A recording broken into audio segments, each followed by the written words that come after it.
All right, we'll get going. It's over 35. So welcome everybody. I'm sure you all know at this point of the semester, Ian Grant, Executive Director of the Entrepreneurship Center, joined by Allison Bell, Associate Program Manager, and our guest speaker, Garrett Bram. So a couple of housekeeping things before a quick bio of Garrett. So as has been the tradition for the semester, we will be having hop and grind certificates. So for those of you that stay throughout, we're going to try to keep this to an hour, maybe just slightly over an hour tonight. Everyone who stays through the entire piece will get emailed a hop and grind certificate. Likewise, thanks to the sponsorship of Hayden Sports, we'll do 2 raffle drawings for $15 to Hayden Sports at the end. Likewise, at some point during this, those of you who are doing I2 Passport, Allison will ask you in text and maybe over voice just to drop in your UNH username into chat so we can track that.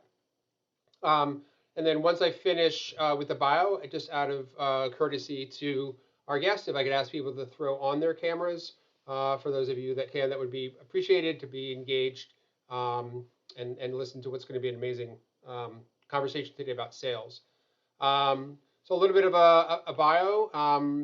So Garrett began his career as a corporate lawyer, actually working with entrepreneurs, and then saw that the other side was probably a little bit more fun and energetic, and joined a tech startup. And his first role was selling corporate sponsorships at a company called Fastpoint Games, which was an online gaming platform. And he quickly was promoted to sales and BDO, and then vice president of business development, and the company was acquired. And then he launched a company and helped scale a company called Bidium, which is a enterprise software company where he was chief revenue officer, and that company was acquired by Google, who I'm sure you guys have all heard of. And as a result of that acquisition, Garrett joined Google in a revenue management role. We worked a wide range of teams. And now he's an active startup investor. He's an advisor, and he's an adjunct professor at USC. For those of you that usually think that that's Southern Carolina, South Carolina, it's not. It's University of Southern California in LA, the Marshall School of Business. And he and his partner, who was supposed to be tonight but couldn't make it, of Agency 18. And full disclosure, I have a special place for USC. My daughter's graduating there in a couple weeks. So with that, if I could ask everybody to put their cameras on, I'm going to hand it over to Garrett to have a really good conversation about what it takes to be selling in a startup environment. So Garrett, thanks so much for being here. Really appreciate it. Yeah, thanks, Ian. I am excited to be here.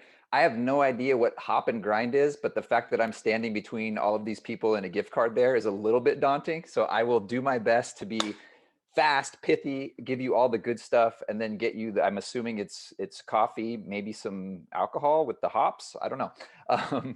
But whatever it is, I will do my best to get through this. My plan is I don't have to do much of an intro because Ian just gave me a great intro.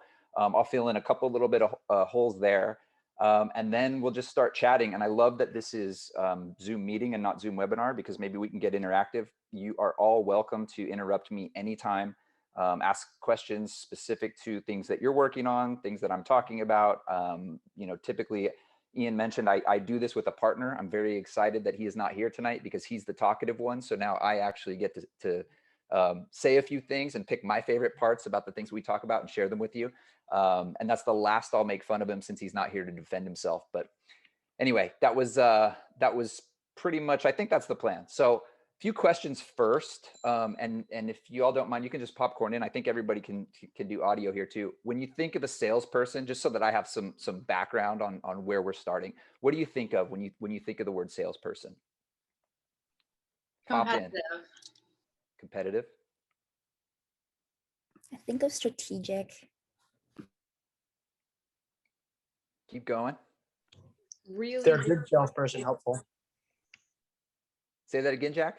Charismatic. Yeah, I was just saying if they're a good salesperson, helpful. Helpful. Yep. Informative. You guys are skewing on the positive. I like this group. What else? I know there's some negative Annoying. stereotypes. There you go. pushy. Yeah. Good Climbing. communicator. Teaming.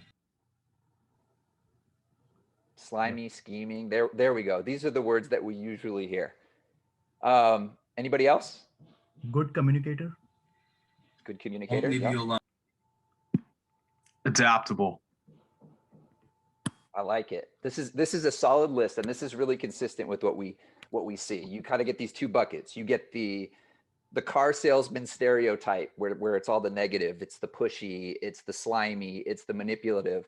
And then you get some of them could go either way on good or bad, but you've got the extrovert and good communicator and all of these things. And so when Colin and I met, and just for background, we met at the company Bidium that Ian mentioned, the one that we took to an acquisition by Google. I was the chief revenue officer there, and I was looking for a head of sales to help me basically build a global sales team because I'd never done it before. And so when Colin walked in the room and we started talking about our approach to sales, we realized that our approach was completely different than the stereotype that we all have in our minds of what a salesperson is and what sales is all about. And so we really bonded over this early, and through the years, as we built that company, as we sold that company, and then afterwards, as we were asked to speak about it at conferences and events and guest lectures at universities, we really kind of started to label this modality and put labels on the elements of what great salespeople are and what the best sellers that we've come across do and what they act like and what they sound like. And it was not what we all have in our heads as this box that a salesperson is supposed to fit into. So our modality is really made up of 4 main parts. The first part is one that might be a little bit cliche at this point, and you might have heard it before, which is that everybody is selling something at least sometimes. And I promise you, I'm talking about you. Everybody sells something, whether you're a founder who is selling ideas and trying to raise money or trying to get people to join your company, whether you are a person who's trying to sell yourself, you're in an interview, you're trying to get a job, you're trying to sell your significant other on where to go get dinner tomorrow night. And then, of course, there's the daily practitioners who are actually selling products and services. So our class generally falls into those 3 buckets. It's about a third of people selling ideas, people selling themselves, and people who are just generally wanting to be sales practitioners. And I guess actually that's a good point, a good place for me to pause. I wanted to ask this as well. How many founders or future founders do we have in the room? You could just kind of maybe do the virtual hands or the real hands. Looks like we got a bunch. How many? I'm scrolling through all of your faces. Thank you all for being on camera. How many of you are salespeople that actually want to sell products, services, goods? All right, at least one hand there. How many of you are just curious and aren't really sure why you're in this room? Nobody. Okay, cool. I will make sure that I cater my comments and my stories and everything to that makeup. Is there anybody I missed? Is there somebody that doesn't fall into one of those buckets? Speak now or deal with the next 45 minutes. Okay, cool. So tenet 1, everybody sells something at least some of the time. It sounds like with this group, I'm going to get a pretty easy agreement with that one. The second tenet is the best salespeople often don't have sales in their title. So that's the CEO. The CEO is almost always the best salesperson in the room, especially from a startup. And the reason for that is that we give the CEO permission to sell us. They are the person, if they're a founder especially, they're the person who's given up everything to bring their idea or their passion to the world. And that gives them a certain sense of credibility. We don't feel like we're being sold by them because they have skin in the game and they're knowledgeable. And so same thing with introverts. You know, a big question that we get, and it's one that I'm getting in front of because I know at least one of you is the introvert that was going to quietly type in the question in the chat, is do you have to be an extrovert? Nobody said that when I asked about a salesperson, but a lot of people think that typical salesperson is the extrovert. And if Colin was here, he would tell you that that might be true. I'm an introvert. I generally prefer to, you know, kind of be in my own head, and sometimes introverts get permission to sell because we don't expect them to be the ones that are selling us. If an introvert laughs at a joke, you've earned that laugh. They're not just laughing because they're supposed to, because they're trying to sell you something or because they laugh at everything. So the best salespeople don't always have sales in their title. The third tenet of the modality is that the best salespeople are often the antithesis of a typical salesperson. So this is where it starts to get important, I think, is we all had these these words and these images that we were talking about what is a salesperson.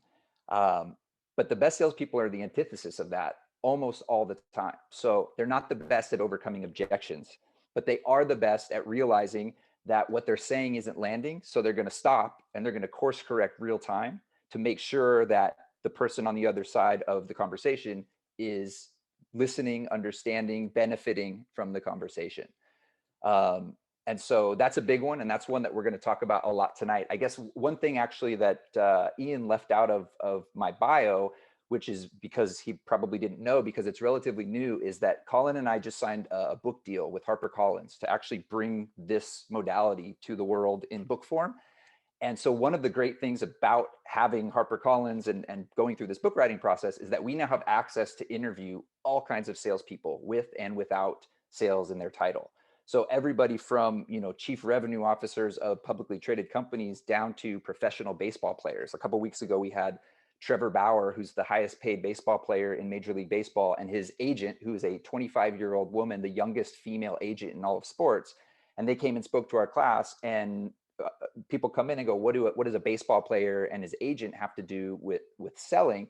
But as you start to have these conversations, you start to see some of the things that I'm going to talk about here for the next half hour, really kind of, it's the same theme over and over. So, having these conversations with everybody from big time salespeople at companies to athletes, to bartenders, to realtors, to we interviewed top trial attorneys, like just we're getting this broad cross section of people who are selling all the time and figuring out what they have in common. And it's never what you think. It's not those stereotypes. And then the last one and the most important one, and actually the question that if we do our jobs well, the book will answer, is how can you be great at selling without being someone you're not? And so I want to start there because we all have this idea, as we just learned, of what a salesperson is supposed to look like, what they're supposed to sound like. And what happens is founders go out into the world, new salespeople go out into the world, and they have that image and they try to fit themselves in that box at the very beginning. They come out and they go, okay, a salesperson sounds like this. I have to be a little bit more extroverted than maybe my natural inclination would be to be, or I have to have the right answer to every objection, or I have to have the right thing to say, or I have to know my product inside and out. And so what we're discovering as we have these interviews and just over our years of experience and working with a whole bunch of probably thousands and thousands of salespeople at this point, is that is not always the case. You don't have to fit into that box. So if I've done my job here over the next half hour, hopefully we all leave here realizing that we are all salespeople and we can do it as the most authentic version of ourselves instead of trying to be somebody that we're not. So I'm going to pause there because, like I said, I'm usually not the most talkative one in my duo that's now a solo act, and ask, are there a couple of questions at this point on the big picture before we dive in? And if there are no questions, then maybe share with me where you are in your founder journeys, specifically with regards to sales, so that I can make sure that I'm talking about these things in that context.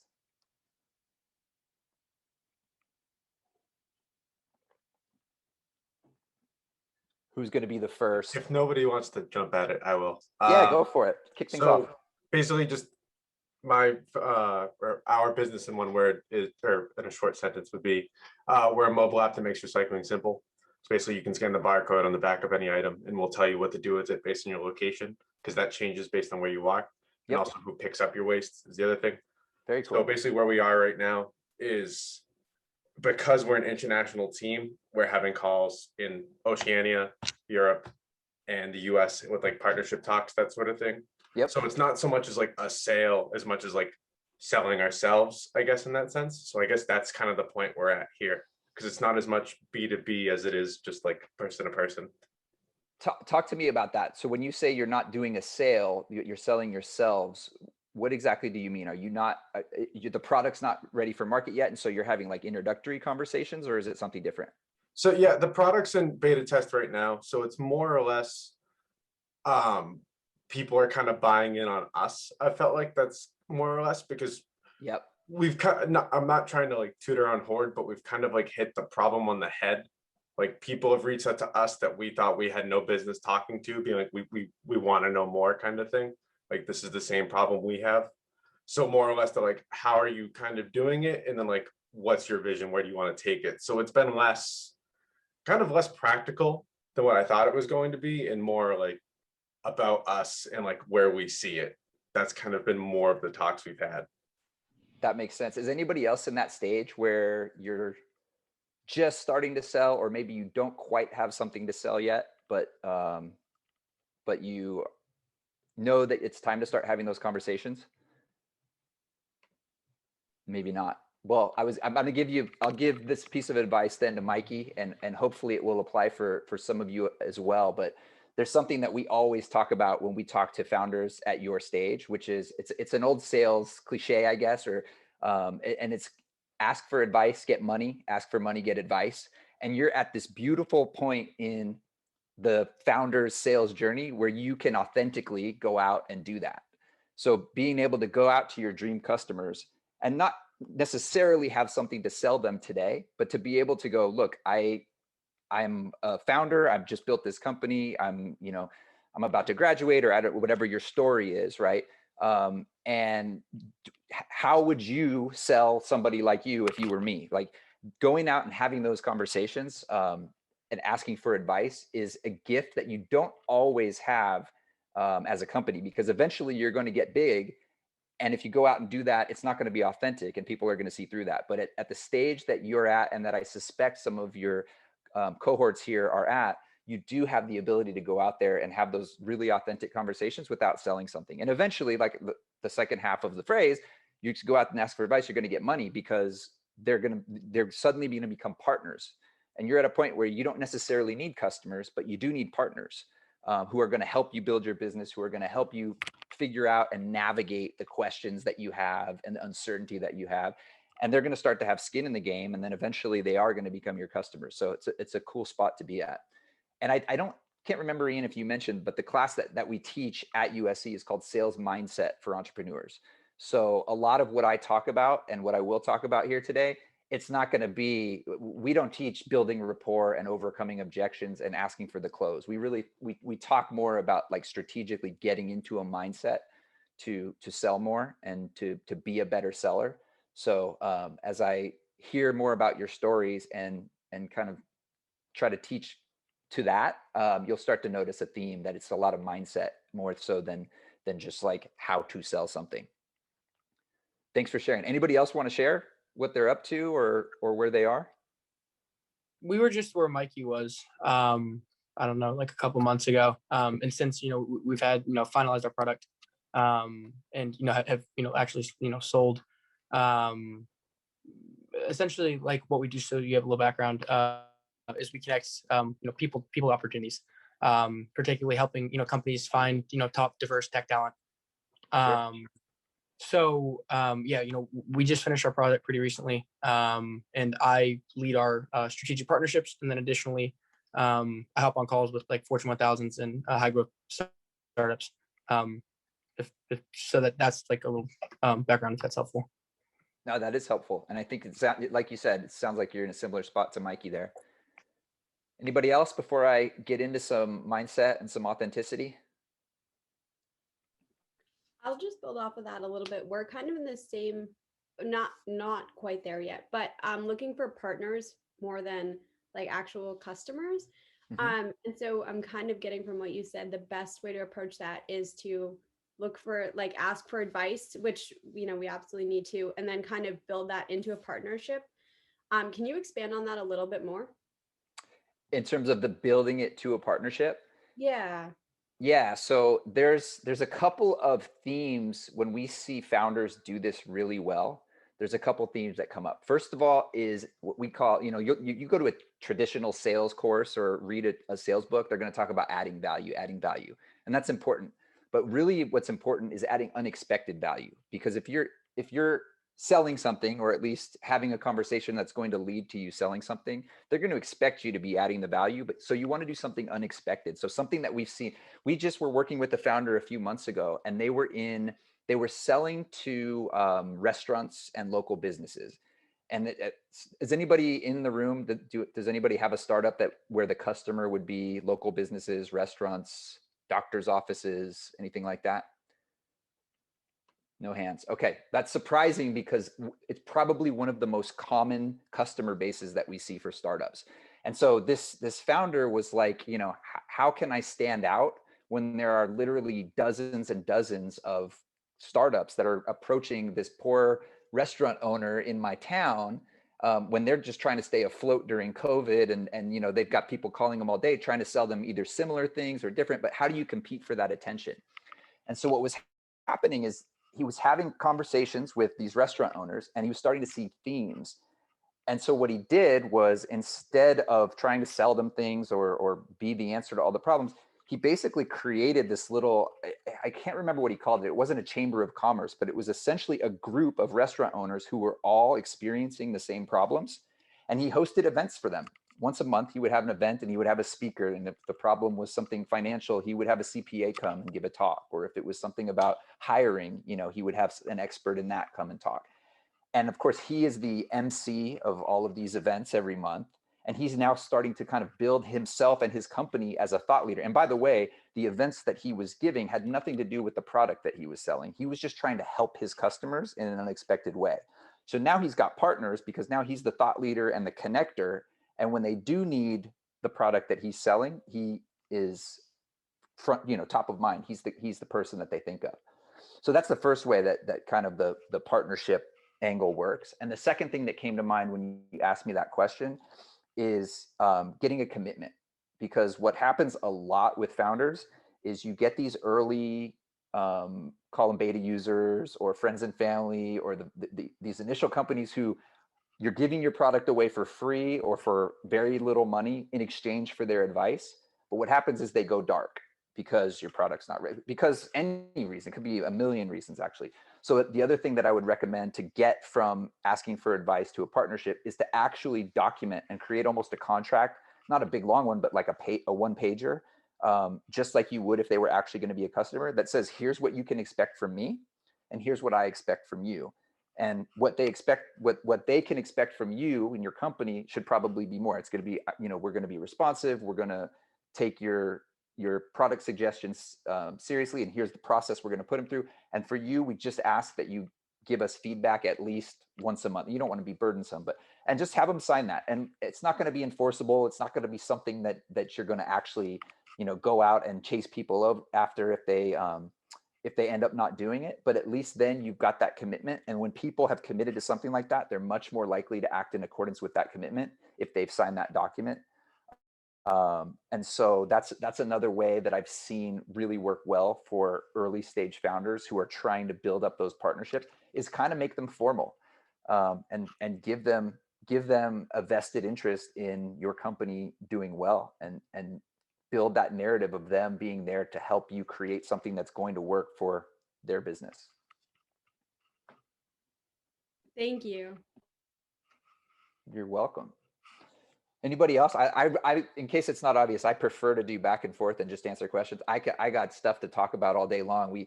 We used to joke that we had, you know, about an hour and a half of material when we first started doing this. And then they offered us the class at USC, and we needed to fill 32 hours of class a semester. So I got plenty to talk about, but I would love to help you all with specific problems. So if I can dig back in, and if you want to interrupt me, feel free. Or does anybody else want to let me know where they are, or if they have anything specific?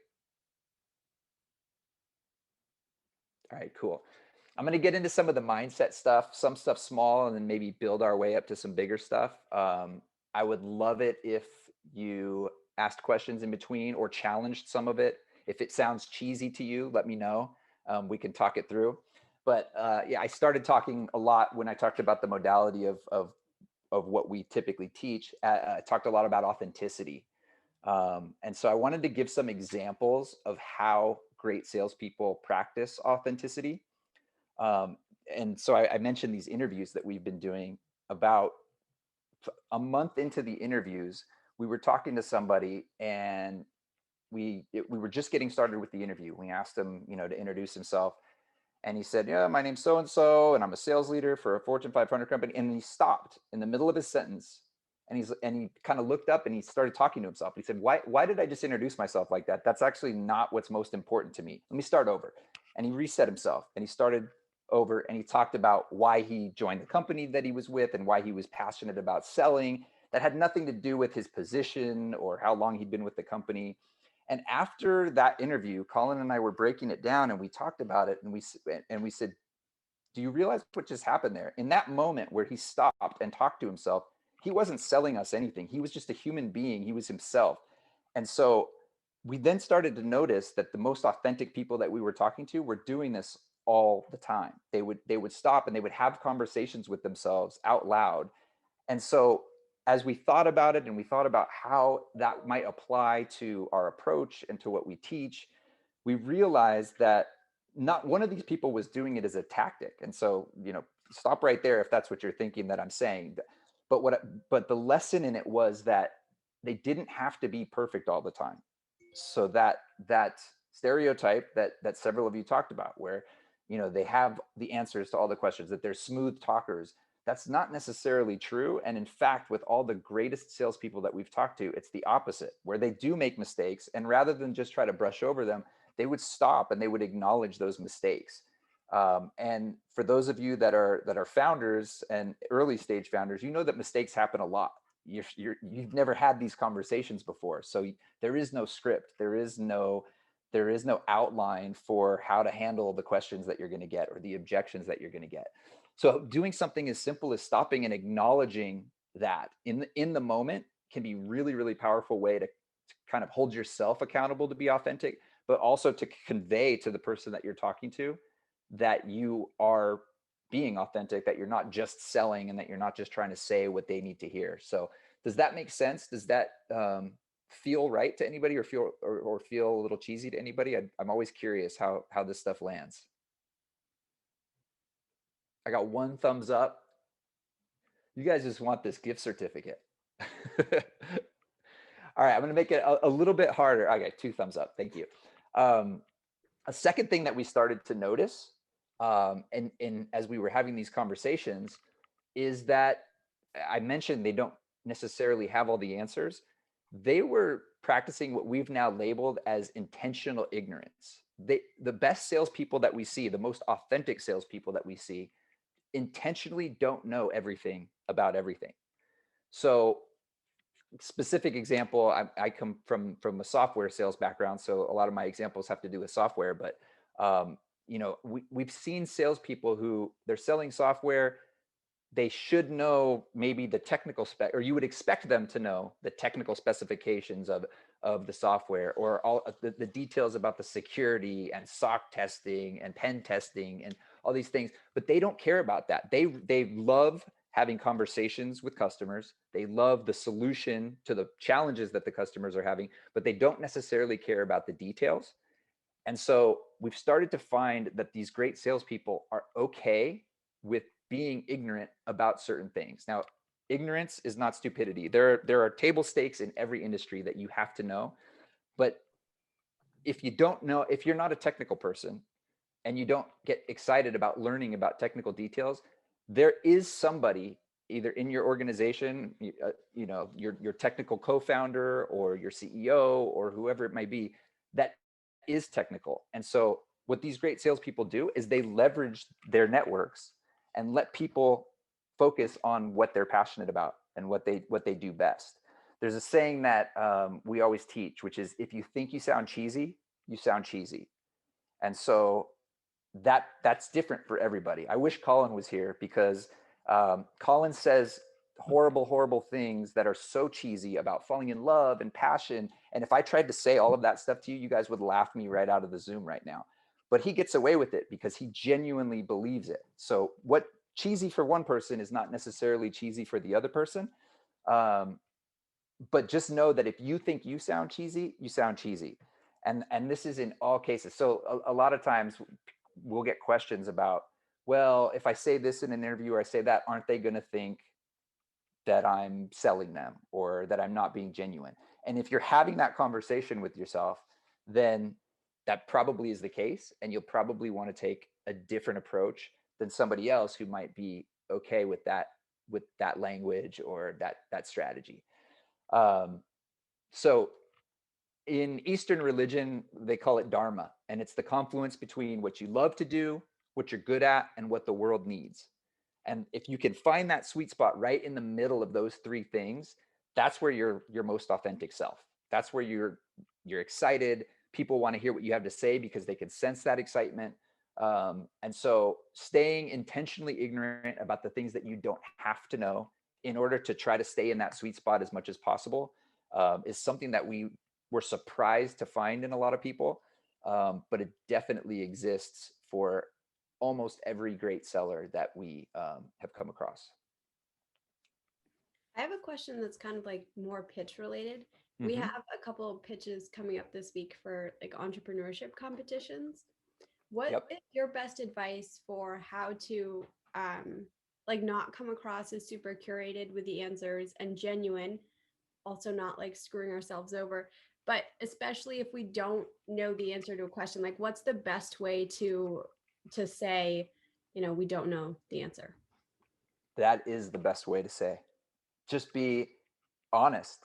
And now, if it's something that you don't know and you should know, you can acknowledge that, and you can go, I'm embarrassed that I don't know the answer to that, but I don't have it right now.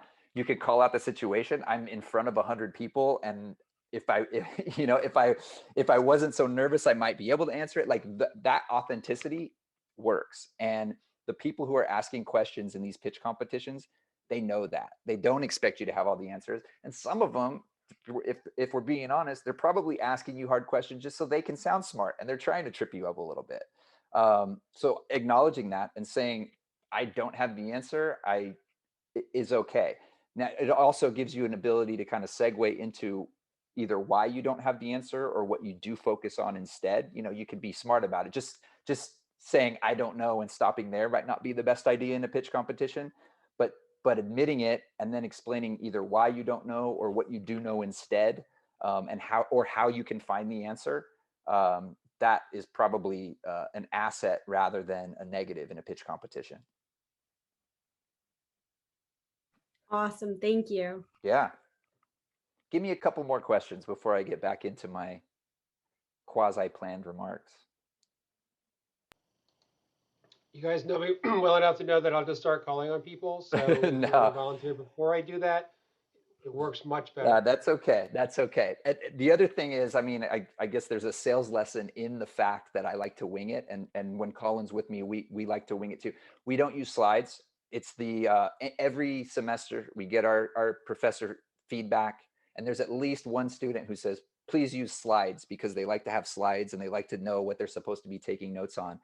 But there's actually a sales lesson in that, which is, and it funny enough, it's an authenticity lesson, which is that we don't have as much fun when we just go down the list, and we're the same way when we're selling. You know, we have an outline, and I have about 50 things that I might talk about, and we can go down and think. But I prefer to see where the conversation goes and to see what questions come, so that we can have an authentic conversation, and I can make it more personal for me and for you. So, you know, in a pitch competition, that might be a little bit dangerous to go no slides if everybody else is. But if that's your style and you're going to get your information across and you tell great stories and you ask great questions and you're able to do it, then, you know, you got to find what's going to make you most comfortable. So I have a question, Yeah. Jarrett. And if I break up at all, let me know. I don't know. Anyone who lives in the AdCom basement knows our Wi-Fi is horrible. My company is closing our second fundraising round. And a big emphasis that we're starting to put on now is going to be in sales. Yep. I'm, you know, obviously, you know, pretty young, and I haven't, you know, built out a sales team before. What would be your first steps in terms of, you know, we're a team of, you know, like 5 or 6 people now. And we're going to be a team of, you know, a lot more, you know, a few months from now. What would be your first steps? And what would you look for in hires? This is an entire class in our semester in terms of hiring and culture. And it's actually a favorite, not necessarily because of the content, but because the students who are going out and interviewing end up getting more out of that class than the people who are going to be doing the interviewing like you are. But there's a couple things that we like to share to start. The first thing is, Start building out your sales playbook before you ever hire anybody. So for those of you that don't know, a sales playbook is a document that outlines everything that anybody would ever need to know in order to sell for your company. Because the challenge that happens, especially with small companies where there's a handful of employees, is that as things start to work, everything is between your ears. And if it's not on paper, then it doesn't exist to somebody else. And so what ends up happening is you start to hire out sales leaders and rank and file salespeople, and they're running into these challenges and they have to resolve them over and over again, as opposed to just getting what you've already experienced. Also, the founding team, the first 5-6 people on the team, maybe even more than that, they've got all the stories. They've got the why the company was founded, and they've got the first customer and why that first customer decided to take a shot.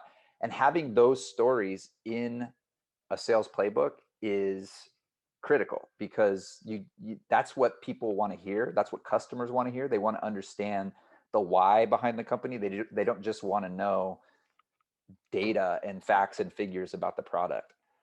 So that's a big one. Is I would start focusing on the sales playbook very early on. And then most importantly, if you Google sales playbook, you're going to find a table of contents and you'll figure out exactly what needs to go in there. That was giving me a question. Yeah. There's plenty of stuff there, but I would focus on questions and stories. So there's an old kind of cheesy sales trope that says telling is not selling. And it's true. Nobody wants to just be talked at for a half hour or an hour, but so the best way to sell is to ask questions and to tell stories. Questions are a great one. Take notes on this one. The best salespeople don't ask questions so that they can hear the answer. They ask questions so that the person they're asking the question to can hear their own answer, or at least hear themselves think about it. So we teach what are called impactful questions. And without going into the deep definition, it's basically a question that that the other person has never heard before, that makes them think and ideate in real time in order to give you an answer. So, and we talk about adding unexpected value. Like, you can add value just by asking a question that a customer has never heard before about their challenges, about the problem that you're solving, about their business in general. If you ask a great question, that's what you want to have in that sales playbook. You want to have a list of impactful questions that everybody can access at any time, so that they're able to add value that way.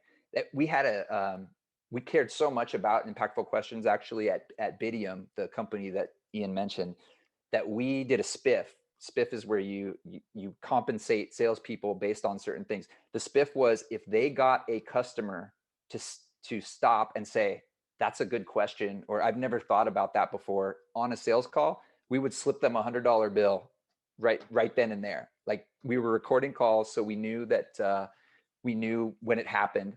And then obviously the next step there was to then add that question to the playbook. It was easily worth it for us as a company to spend $100 per impactful question, because you can add so much value with those. So that's a big one.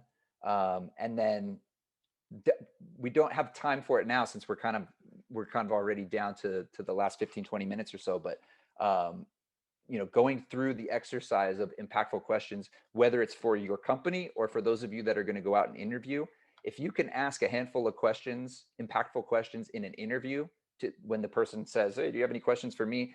Something that they've never heard before, something that they've never thought about before, then you're going to stand out head and shoulders above everybody else who's just asking what does a successful person in this role look like? Like, everybody asks that question. But if you think about the 3 people that have had this role that have thrived and done the best in your mind, what are 2 things that they all had in common?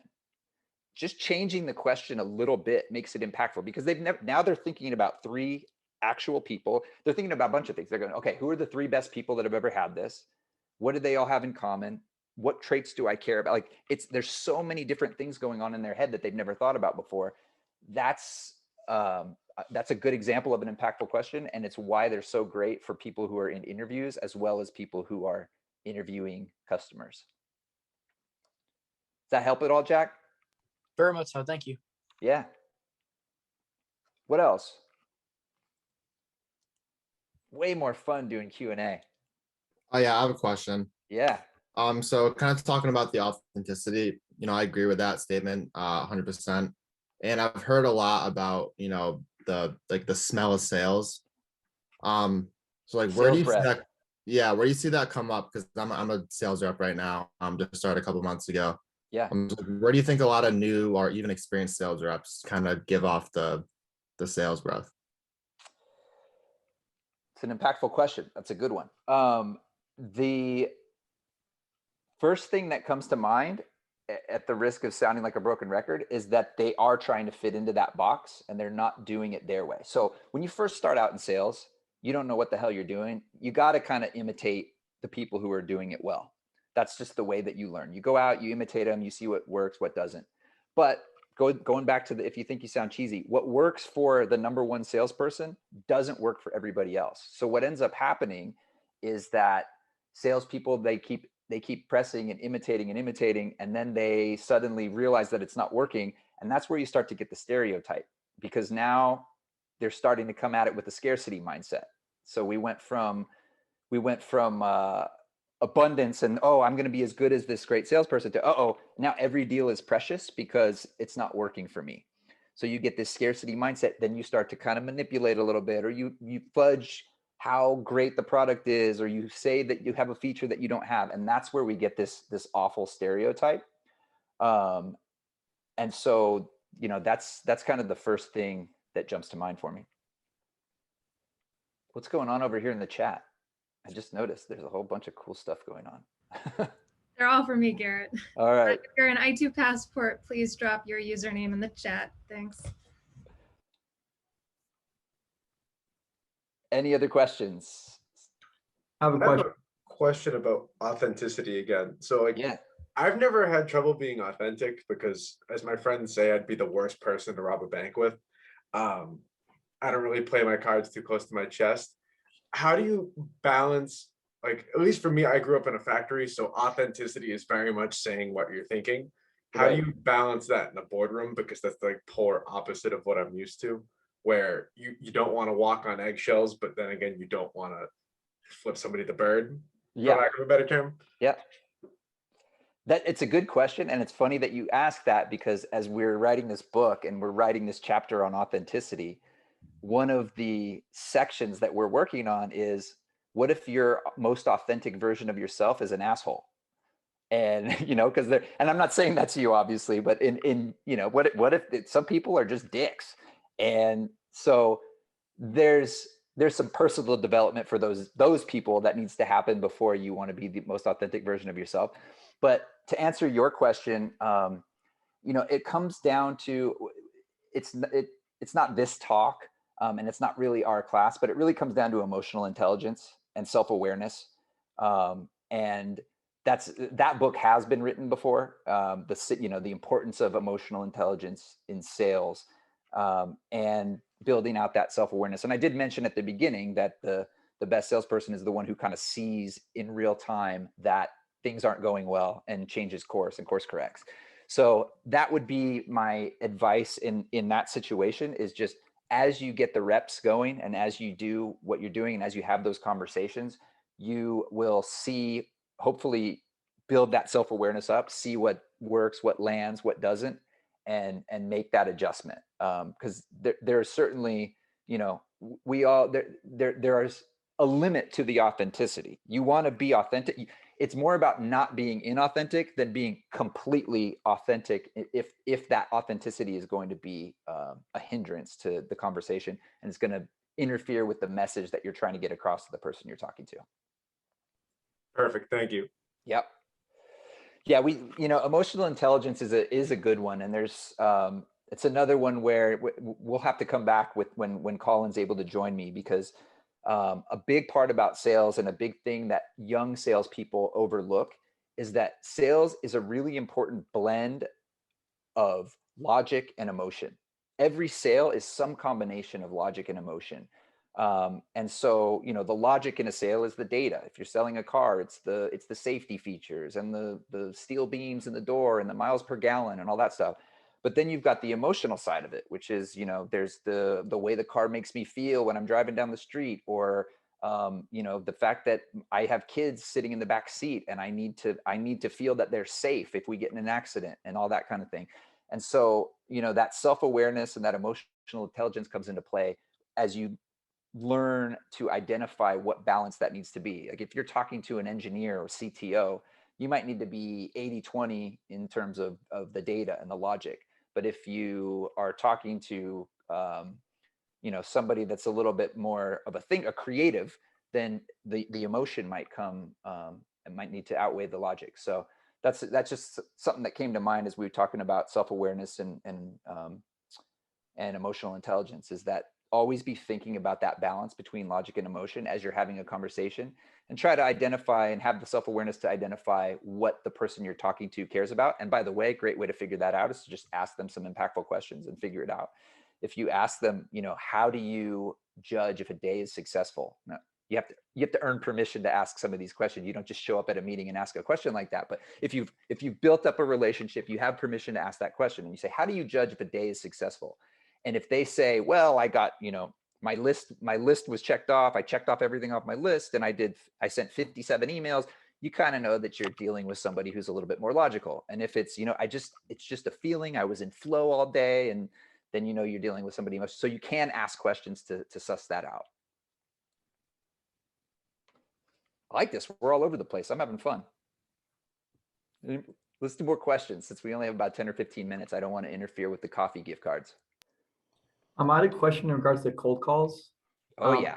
I was just wondering, do you have any recommendations to differentiate yourself when you initially asked, like, I guess do that first cold call to like, for like the first 30 seconds to like make them not hang up in the first place? Yep.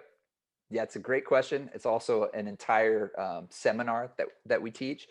I will say this, and you know, the goal of a cold call is not to make a sale. The goal of a cold call is typically to schedule a meeting or to earn more time. So your goal is to earn 10 seconds, and then to earn another 10 seconds, and then to earn another 10 seconds after that.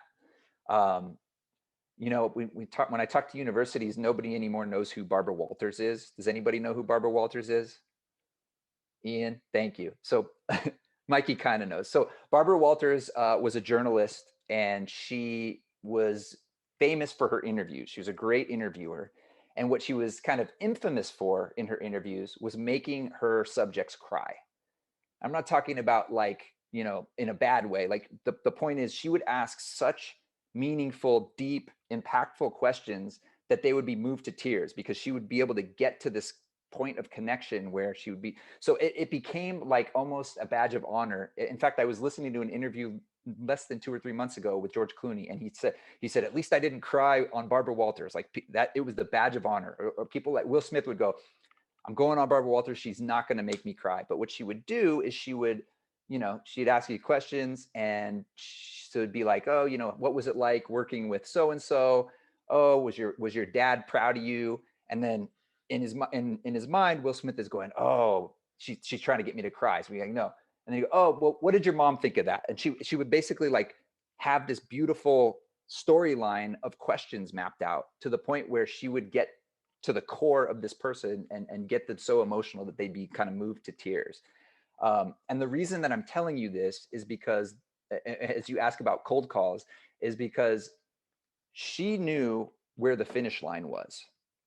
She knew that the question that was going to get to Will Smith was not the question about his dad, but it was 3 questions later when she asked about his mom or his dog or whatever, right? So he thought he knew where that finish line was. So when you're cold calling someone, they think that the finish line is one thing, but you have the ability to kind of control that. And I don't mean that in a manipulative way. So if it sounds like that, you know, please understand. Let me give you an example. So you call somebody and you go, hey, you know, this is Isaiah. I'm calling from such and such corporation. Have you heard of us? In their mind, they're like, ha, this sucker, I got him. No, I haven't heard of you. No, I don't know who you are. But in your mind, that wasn't the finish line. The finish line was what you get to say next, which is, oh, okay, let me step back for a second. Let me tell you a little bit about who we are, and then you can tell me if it even makes sense to have a quick conversation. And so you've now earned that 10 seconds because suddenly you're a real human being. You're not, that you've given them the control of the call. And you kind of, you know, the worst thing you can do is go, is this a good time? Of course, it's not a good time because you just called them out of the blue and they were not expecting your call. So even acknowledging that up front before you ask that question, I know you weren't expecting my call, but so that's the, for the time that we have, that's the best answer I can give you to at least earn that first 10 seconds. And then after that, you're going to have to kind of figure out what to do from there. But I will give you a hint, the next 10 seconds, questions and stories. Great way to get that next 10 seconds. Thank you. Yeah, good question. Got 5 minutes till the half hour. I have one closing thing that I want to share, but hit me with another question or two first. Oh yeah, I guess I got another one. Kind of another prospecting question. So Yep. how do you kind of, or not how do you, you know, if you're coming off as pushy, how do you kind of take a step back and, you know, show that your true intentions aren't slimy, but you actually want to help out, and, you know, basically, you know, show that you're just being persistent for a good cause and not being pushy. So you're saying that you, in the moment, had some self-awareness, like in a conversation, and you felt like you were being pushy? Or Yeah, whether it's on a cold call or like if I'm just been emailing this person and they're opening it and not responding, just like kind of those things. I feel like that's a commonality nowadays. Well, in the conversation one, that is a great place to put the very first thing that I talked about into practice, which is having that conversation out loud with yourself, saying the quiet part out loud and being like, you know what, I realize that I might sound pushy by just saying that. And I apologize if I do. Here's what I mean by that. Like you can stop and call yourself out and change the conversation right there in the moment. That's okay. Give yourself permission to do that. The email is a little bit trickier. Email, the way that I would teach that if it was a consulting client of mine or something, is if you're at that point where you feel like you're sounding pushy in the emails, you probably screwed up a step or two or three before you got to that point. It's harder to get out of that pushy mode once you're in it. So it goes back to expectation setting right away. So there's a great line that we coach for companies that we work with, which is very early on in your conversations, ideally the first conversation, once you've qualified this person and you know that they're interested in at least having the conversation, is you get to go, by the way, I'm a 24-hour person. So during this process, if you have a question for me, if you need to get a hold of me, I will get back to you within 24 hours. That's kind of the way I roll. What are you? Are you like a 2-day person, a 3-day person? And then let them answer. And most people will say, yeah, you know, 2 or 3 days, whatever. And then you go, okay, so if I haven't heard from you in 3 days while we're in this process together, that's when I get to worry and start checking meal cartons, you know, like whatever you're going to say that doesn't sound cheesy to you. And that kind of gives you it's two things. It's one, goes back to when we were talking about the contracts. Now they've acknowledged that they're going to respond to you within a certain amount of time. And just with confirmation bias, they're going to start acting in accordance with that. And if they don't, now you have a right to kind of be a little bit more pushy. And after that 3-day period or whatever the period was that they said, you get to go, hey, you mentioned that if I didn't hear from you for 3 days, I was allowed to worry, like just wanted to reach out again. And now it's you reaching out with permission as opposed to being that person. So that's just one example. There's a handful of other ways that you could do it, and you could probably find some online too. But I would set the expectations early on so that doesn't happen in the first place. The last thing I'll add is we were talking about playbooks and we're talking about questions. We actually teach a whole list of urgency questions, and they're questions that you can ask to kind of build that urgency and that reciprocal timeline, just by asking the right questions earlier in the process rather than when you're in it and you're already feeling pushy. Awesome, thank you. Yeah. The other observation, Garrett, you just did is you added humor, which I found always works. So you just talked about the milk carton. You know, I remember when I was doing a lot of cold calling, I'd be like, I think I have a better chance of winning the lottery than getting a hold of you. And that worked like 7 out of 10 times to get them to call back.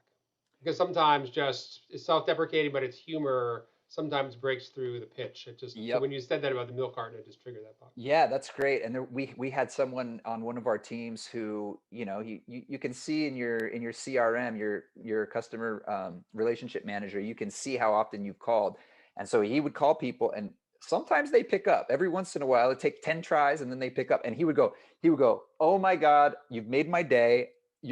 You could hang up on me right now, and I've been trying to call you for 3 weeks. So if you hung up on me right now, I would still consider today a win." And obviously they're going to hang on and say, like, what the hell is this guy talking about? So he got that first 10 seconds, and then he had to be good after that. But you can absolutely do that, and it's funny. And look, if you're not funny, don't try to be funny. But for people who are, and if you genuinely are excited when somebody answers the phone, that's absolutely a great point, Ian. Thank you for saying that.